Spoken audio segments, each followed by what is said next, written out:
Hi, I'm Darrielle Snipes with the CMSD News Bureau. The start of the new year means that some want to do a reset when it comes to health and nutrition. Well, joining me now to offer suggestions on how to eat healthier in 2022 is the district's dietitian, Allison Therian-Blasius. Well, welcome, Allison. Awesome. Thank you so much for having me today. So, you know, the new year has begun, and a lot of times in the new year, people want to eat healthier, get back on track if they've fallen off, or start to eat healthy if they haven't done so in the past. So what are some of the suggestions that you would make for someone who's starting or trying to continue this journey? Great question. So the new year is definitely a great time for a fresh start, and lots of people use that time to, make changes or really hone in on some of the things that they're most wanting to try or do. One of the easiest things that usually comes to mind is changing the way you eat, maybe trying new recipes or incorporating more nutritious options into your diet, which is a great place to start. The one thing I would recommend for our scholars and their families is making sure the changes you want to make are sustainable and realistic. So it's great to want to be like, I'm going to overhaul my entire menu, we're going to buy all new food, we're going to cook all new meals. I love that energy. But doing that, especially when you have to go to school and go to work and go to sports practice or all the other things you have to do, can be a lot to take on. And so I recommend taking things little by little. So it could be starting with something as easy as incorporating a new food group into your diet or incorporating a new food from a food group. Maybe you have been wanting to try cucumbers, or maybe you want to try a new seasoning for your chicken. Start small and build. By starting small, you'll get competent in that specific skill or in doing that one thing, and you can use those skills to then try whole new recipes or other foods and really build upon that too. By the end of next year, when we get to January 1st, 2023, you'll be like, wow, look at all the progress I made by taking these little small steps. Well, that's great. But some people may worry that or have this misconception that eating healthy means that you can't eat the things that you like or you can't have tasty food, and that's just wrong, right? Absolutely wrong. Totally wrong. In fact, when a food is healthy, it should make you healthy in lots of different ways. It should be something that is accessible to you, something that you can get at the grocery store or at your schools or wherever you're eating food. It should be something exactly that tastes good. Oftentimes, if we don't like a food and it doesn't taste good, it'll end up in the trash can and not in our bodies, where we can use that nutrition to fuel ourselves and do all the things that it needs to do. It should be something also that is part of your lifestyle. So whether you have certain foods for cultural reasons or traditional reasons, religious preferences, whatever it is, healthy food should take that into account as well. And so healthy food is going to look different for every single person out there. We have 35,000 scholars in our district, and so I'm sure there's 35,000 different ways to eat a healthy meal.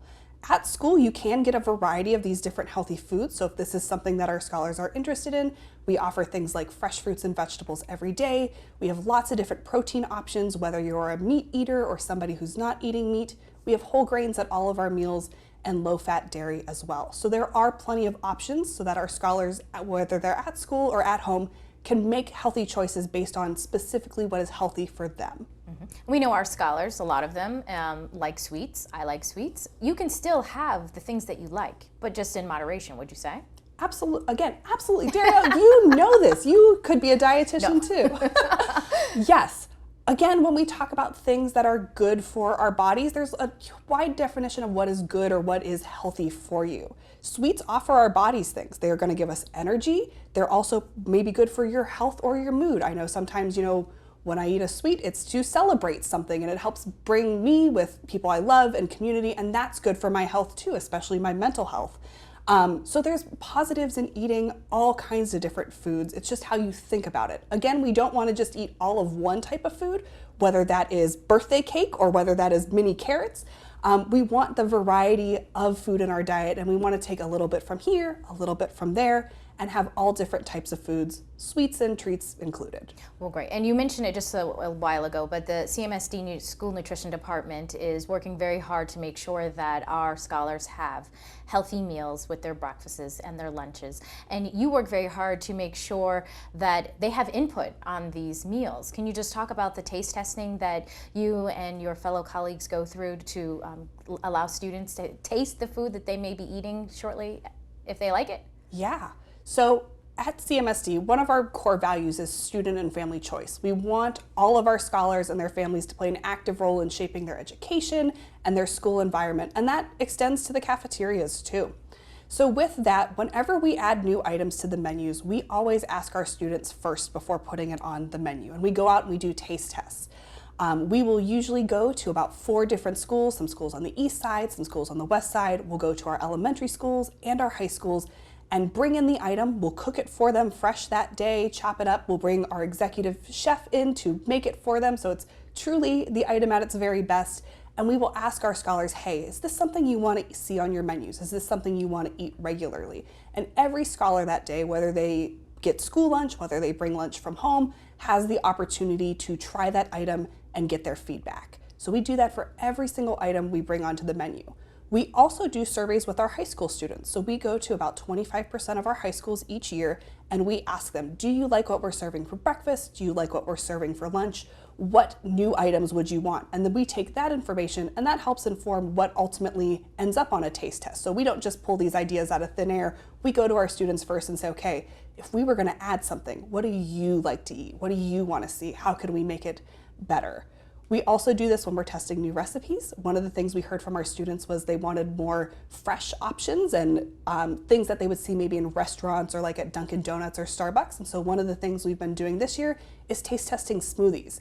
We won a grant, we got a brand new smoothie kit, and so about once or twice a month, we've gone to different schools and we'll do different smoothie taste tests. For Farm to School Month, we featured smoothies that had local Ohio produce in them at a couple of our schools. For Thanksgiving and all throughout November, we did an apple pie smoothie that had a secret ingredient, which was sweet potatoes. Our students were so surprised that we put vegetables in our smoothies. For the upcoming Winter Olympics, we're gonna do a red, white, and blue smoothie taste test at some of our schools. So we get out there, we ask the kids, what do you want? They told us more fresh fruit. We want frozen drinks like you would see at a Starbucks. And then we figure out how we can translate that into what does it look like in your cafeteria and in your school. Well, that's wonderful. And also another option, didn't they say they wanted more bowl options, kind of like a Chipotle where they can put whatever they want in there? Did that go through? Yes, so that was another thing. All of our students, they are very smart eaters. They are worldwide traveler eaters. They like different flavors, they like different food options, and they like to see, what's echoed in restaurants in their cafeteria. That's kind of what they expect. And so our chef designed a bunch of different bowl concepts. So just like when you go to Chipotle and you go down the line and you say, I want this and that and this, we've now added 4 or 5, soon to be 6, pending taste tests, bowl concepts where our students can, just like at a Chipotle, go through the line and say, I want, rice and I want chicken and I want this kind of salsa or these kinds of vegetables. I even want, chef created sauces. So we make our sauces from scratch that you could put on these bowls to give our students, again, more opportunity to choose and pick the things that they think are healthiest for them, as well as elevate the food that we serve. School food is not just, your slice of pizza or your hamburger, but school food can be delicious and vibrant and tasty and all the things that you might get when you're eating at home or at a restaurant. And how quickly is this process? You do taste testing to on the menu. How long does that take? So it can take up to 6 months to a whole school year. We are very diligent about this. We want, again, to put the best food forward for our scholars. We don't want to put something out there that's halfway done or that really isn't what they want. We want to make sure we're capturing truly their opinions and their feelings.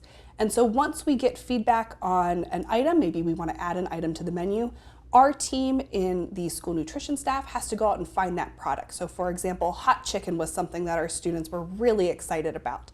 But hot chicken might mean one thing to somebody and something completely different to something else. How hot do we make our hot chicken is always a thing. And so we had to go and we had to find a variety of different products, look at the highest quality foods, different food brands and vendors, different portion sizes to make sure we were fitting our nutrition guidelines, to make sure we had the perfect hot chicken nugget. Then we had to go taste test when we thought we had the perfect one, go get our feedback from our students to see if it was truly the perfect hot chicken nugget or if we should go back to the drawing board.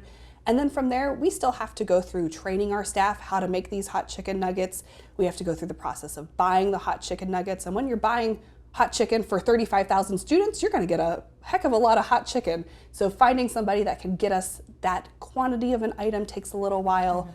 And then finally going on to the menu and rolling out and making sure that we don't just serve the hot chicken that day, but what vegetables are going to go with it? What fruits are we going to put aside with it, like mac and cheese, or serve it as a sandwich? The whole concept has to come together, and that can take a little while. So for our students who try something in the fall and then don't see it till the spring, it is a little bit tough for the wait, but I think what our students have told us, at least for the most part, is that it is definitely worth the wait to see something delicious and nutritious come to the menu. And then also you do have different menus for the younger students versus the older students, because taste tests and taste buds are different with the younger and older students, correct? Exactly. So I think of our seniors in high school who have a little bit more mature taste buds and maybe more worldly flavors.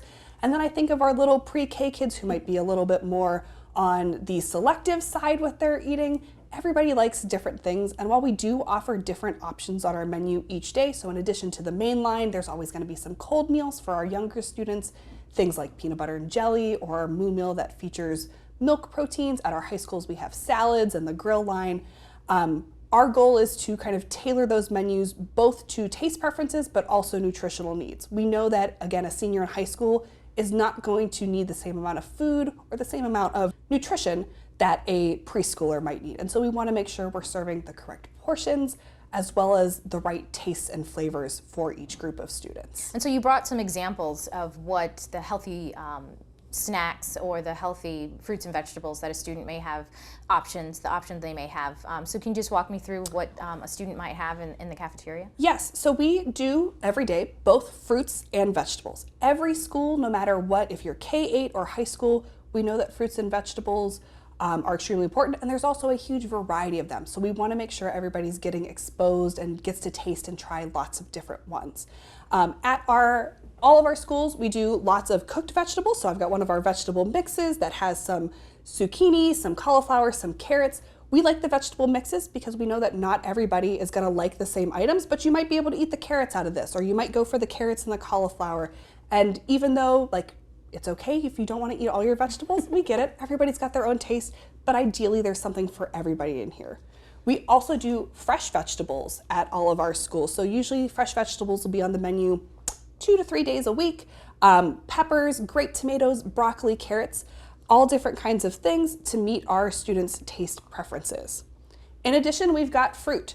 Every day on your menu, there's going to be a cut fruit. We will do frozen, canned, sometimes applesauce, just to give our students variety, because here in Ohio, while we do farm, we don't farm for a lot of the year. It can get cold, and we don't grow as many different things. So we try to use this opportunity to serve things like berries that we might not be able to get in outside of the summer months, or serve bananas, which we don't get.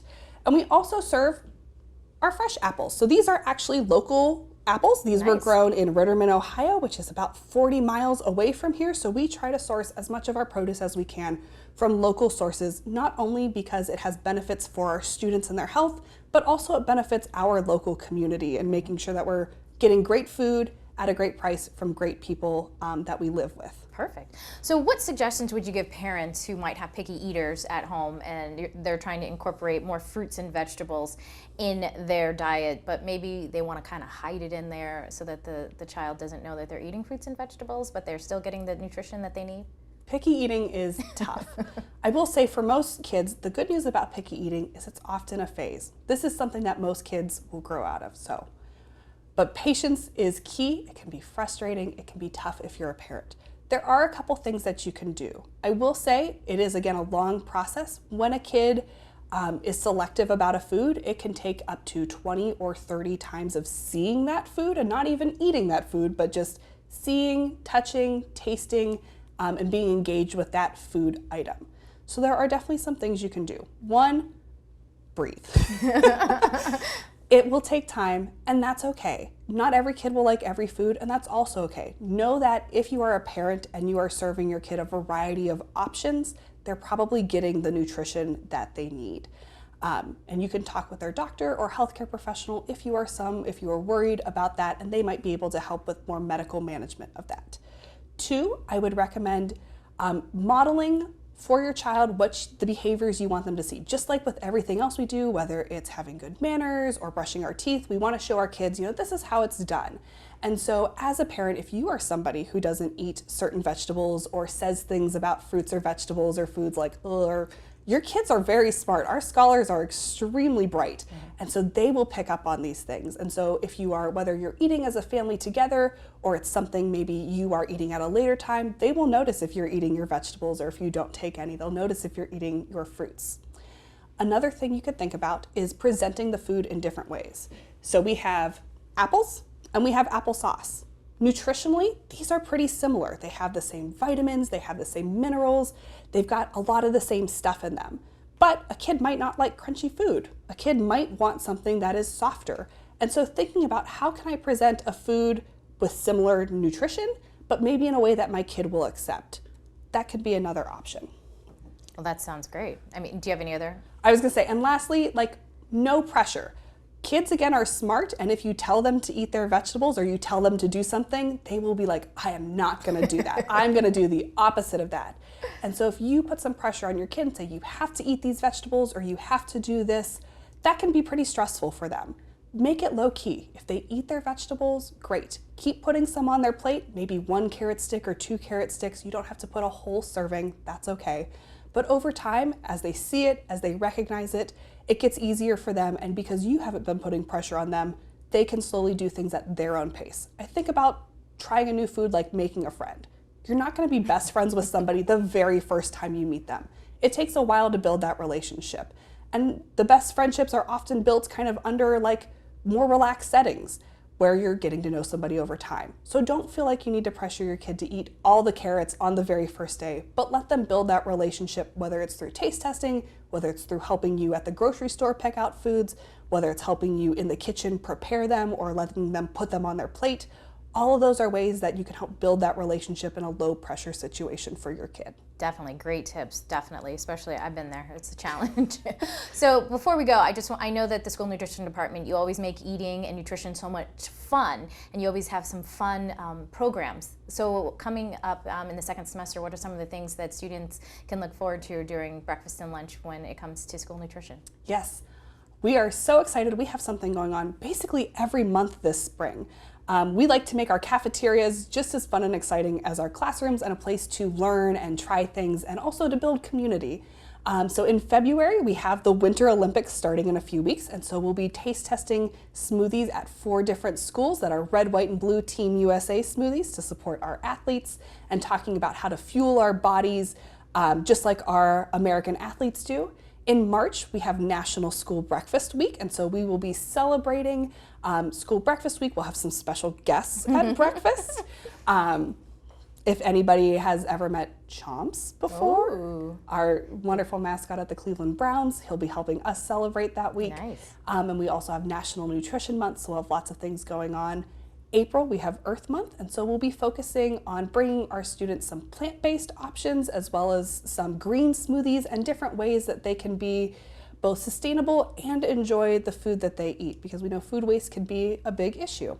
And then to end school, we'll be celebrating with our last day of school meal and pizza party day in May. So we have all kinds of things coming up, in addition to some brand new items on the menu. In February, we are introducing a breakfast at lunch concept for our kindergarten through 8th grade schools. We'll be doing Belgium Waffles. So I'm super excited. The waffles are made locally in Hudson, Ohio. So they are another locally grown and made product, and we have like fruit toppings to put on them. So I am super excited. They were tested at a couple schools last fall, and we're bringing them onto the menu now. Well, that's exciting, definitely. Yes. Definitely things to look forward to. Thank you so much for filling us in on what's going on with the school nutrition department and encouraging us to eat healthy in 2022. Thanks so much. Thanks for having me.